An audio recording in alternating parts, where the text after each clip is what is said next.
Hello students. तो पिछले lecture में हमने जो भी पढ़ा था, जो भी समझा था, वो डायरेक्टली लिंक्ड नहीं था एसी मशीन से। वो हम लोग बेसिक आइडिया हम लोगों ने देखा था कि एसी और डीसी के बीच में डिफरेंस क्या होता है, और एसी मशीन पढ़ने से पहले हमें एक बेसिक आइडिया होना चाहिए था कि एसी सप्लाई क्या होता है। तो हमने डिस्कस किया था कि एसी और डीसी के बीच में डिफरेंस क्या है, एसी को प्राइमरीली क्यों एसी कहा जाता है, अल्टरनेटिंग करंट जो की है, ये हमने डिस्कस किया था। अब किसी भी एसी मशीन को वर्क करने के लिए एक बहुत ही फंडामेंटल चीज़ की ज़रूरत होती है जिसे हम लोग रोटेटिंग मैग्नेटिक फील्ड कहते हैं। तो आज उसे हम थोड़े डिटेल में डिस्कस करेंगे, बट उससे पहले हम लोग थोड़ा ये डिस्कस कर लें कि एसी मशीन के क्लासिफिकेशंस में क्या क्या मशीन्स इंक्लूडेड हैं। हम लोगों को पता है कि मशीन का जो क्लासिफिकेशन होता है वो बहुत ही तरीके से हम लोग कर सकते हैं, but specific to the AC machine हम लोगों को क्या करना होता है कि हमें पहले देखना होता है कि उसमें मूविंग पार्ट्स हैं कि नहीं। तो based upon the moving parts, अगर किसी मशीन में मूविंग पार्ट्स हैं तो उसे हम लोग डायनेमिक एसी मशीन कहेंगे। अगर किसी मशीन में मूविंग पार्ट्स नहीं हैं तब हम उसे स्टैटिक एसी मशीन कहेंगे। तो ऐसे कौन से मशीन है जिसमें मूविंग पार्ट्स होते हैं? तो सबसे पहला जो हमारा एग्जाम्पल होगा वो है एसी मोटर्स। जितने भी मोटर्स होते हैं उसमें हमारा जो सप्लाई होता है it is in the form of electrical energy.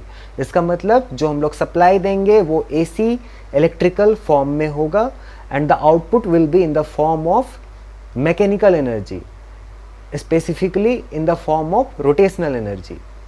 तो ये इसमें क्योंकि मूविंग पार्ट हुआ, इसमें क्या हो रहा है, आउटपुट में हमारा मैकेनिकल एनर्जी आ रहा है। इसका मतलब क्या हो रहा है, रोटेशन हो रहा है। तो अगर उसमें रोटेटिंग पार्ट है, कोई मूविंग पार्ट है मशीन में, तो इसको हम लोग क्या बोलते हैं, डायनेमिक मशीन कहते हैं। तो मोटर बेसिकली किस में आ गया, डायनेमिक मशीन में आ गया।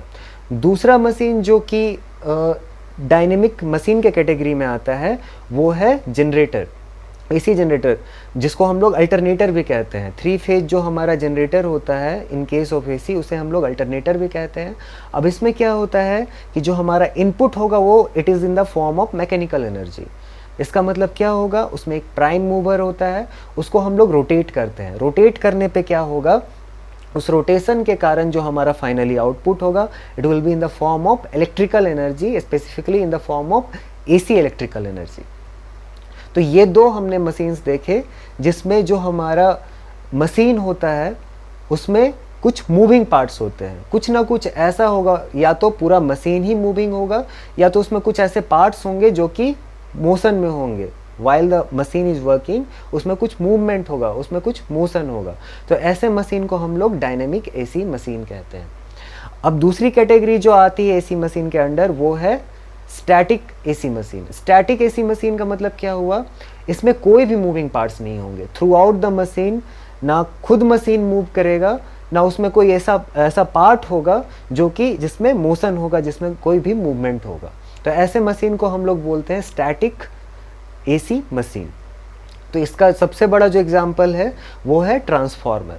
ट्रांसफार्मर के अगर हम लोग कंस्ट्रक्शन को अच्छे से देखें तो उसमें आपको एक कोर मिलेगा, मैग्नेटिक कोर मिलेगा, और दो साइड उसके प्राइमरी वाइंडिंग, एक साइड प्राइमरी वाइंडिंग होता है, दूसरे साइड क्या होता है, सेकेंडरी वाइंडिंग होता है। प्राइमरी वाइंडिंग में हम लोग जनरली इनपुट को कनेक्ट करते हैं, सेकेंडरी वाइंडिंग में जनरली आउटपुट को कनेक्ट करते हैं। बस पूरे अरेंजमेंट में यहाँ पे कहीं पे भी आपको एक भी मूविंग पार्ट्स नहीं नजर आएगा।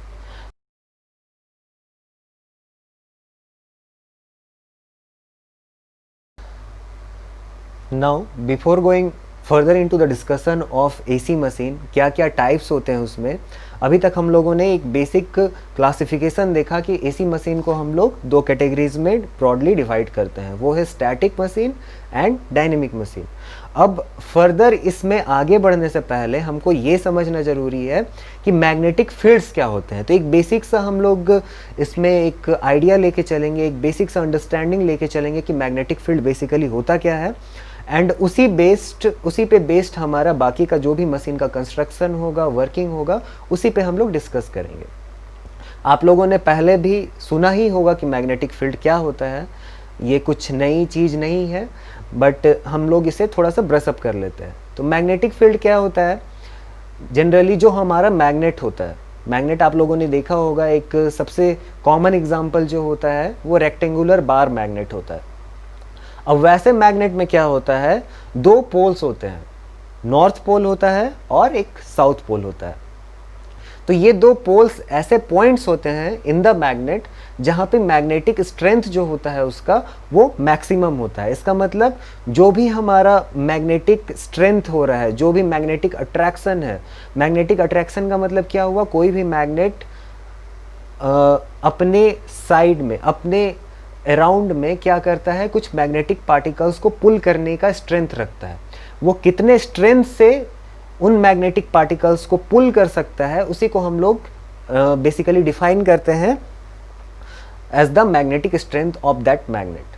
तो जो हमारा मैग्नेट होगा उसमें दो पोल्स होंगे, एक नॉर्थ पोल होगा, एक साउथ पोल होगा, और ये दो पोल ऐसे पॉइंट होते हैं जहाँ पे पूरे मैग्नेट का थ्रू आउट सबसे ज़्यादा मैग्नेटिक स्ट्रेंथ होगा। इसका मतलब ये हुआ कि अगर किसी मैग्नेटिक मटेरियल को अगर मैग्नेट के क्लोज हम लोग प्लेस करते हैं, देन जो सबसे ज़्यादा मैग्नेटिक पुल जो एक्सपीरियंस करेगा वो मैग्नेटिक पार्टिकल, वो इट विल बी इन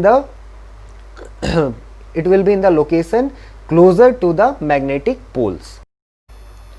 तो ये एक बेसिक हमने आइडिया ले लिया कि एक मैग्नेट क्या होता है और उसका प्रॉपर्टी क्या होता है। बट अगर मैग्नेटिक फील्ड को हम लोग बहुत ही डिटेल में समझने की कोशिश करें तो ये अलग से कोई फोर्स नहीं होता है। अगर आप लोग बहुत ही डिटेल में अगर जानने की कोशिश करेंगे तो आपको पता चलेगा कि जो इलेक्ट्रिसिटी होता है और मैग्नेटिक फील्ड्स होते हैं ये बहुत ही क्लोजली रिलेटेड होते हैं। इसका मतलब जो इलेक्ट्रोस्टैटिक फोर्सेस होते हैं हमारे, उन्हीं का एक रूप होता है ये मैग्नेटिक फील्ड।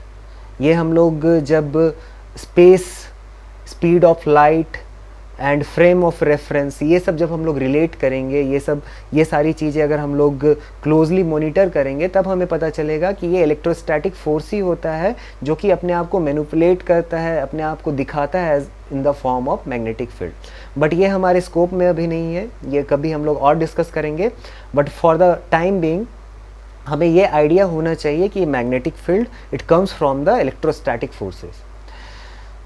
तो इलेक्ट्रोस्टैटिक फोर्सेस और मैग्नेटिक फील्ड्स जो हैं ये बहुत ही क्लोजली रिलेटेड है, ये हमें आइडिया हो चुका है। अब इसका सबसे बड़ा एग्जांपल ये होता है कि आपने नाम सुना होगा इलेक्ट्रोमैग्नेट्स का। अब ये इलेक्ट्रोमैग्नेट्स क्या होते हैं, जैसे कि नाम से लगता है ये ऐसे मैग्नेट्स होंगे जिनमें कुछ इलेक्ट्रिसिटी का पार्ट इन्वॉल्व होगा। तो ऐसे मैग्नेट्स जिनमें इलेक्ट्रिसिटी का पार्ट इन्वॉल्व होता है उन्हें हम लोग इलेक्ट्रोमैग्नेट्स कहते हैं। तो अगर इसके एक बहुत ही बेसिक फॉर्म को, स्ट्रक्चर को हम लोग समझने की कोशिश करें तो क्या होता है, सेंटर में एक मैग्नेटिक कोर होता है। मैग्नेटिक कोर का मतलब ये हुआ कि एक ऐसा मटेरियल हम लोग सेलेक्ट करते हैं जिसके थ्रू मैग्नेटिक फील्ड लाइंस क्या हो, इजीली क्रॉस कर सके। तो ऐसा एक हम लोग कोई भी कोर ले लेते हैं, कोर का मतलब सॉलिड ले लेते हैं, स्ट्रक्चर ले लेते हैं जो कि हम लोग सेंटर में यूज कर सकते हैं, उसे हम लोग कोर कहते हैं।